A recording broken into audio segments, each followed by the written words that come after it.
Sahabat seni, di video sebelumnya kita sudah belajar menggambar ornamen seperti ini. Di video kali ini saya akan memberikan tutorial cara memahat ornamen yang seperti ini. Untuk alat yang harus kalian siapkan, yang pertama yaitu paha coret.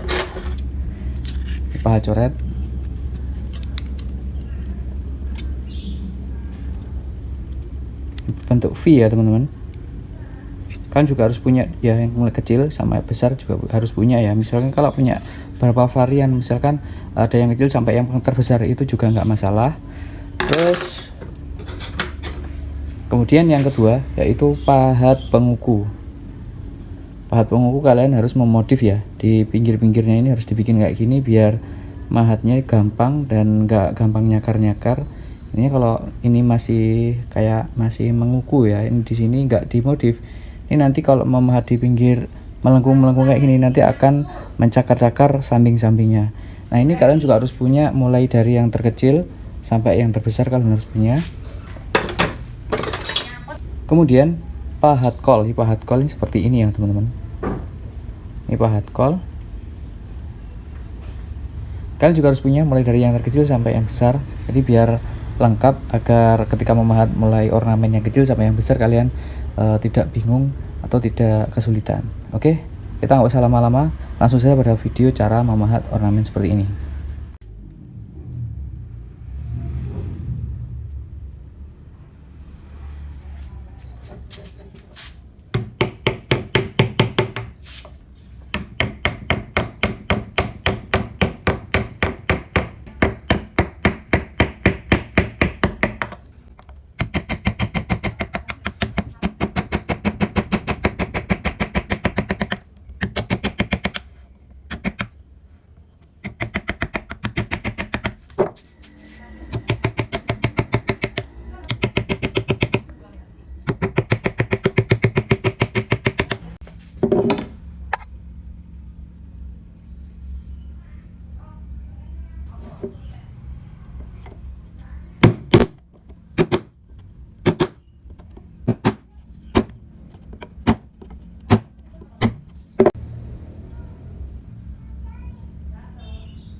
Baik teman-teman, untuk yang ini sama yang ini kan sama, jadi yang ini saya skip.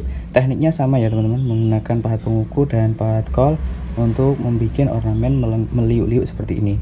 Jadi kita lanjut di bagian yang ini. Ini yang ini saya skip ya.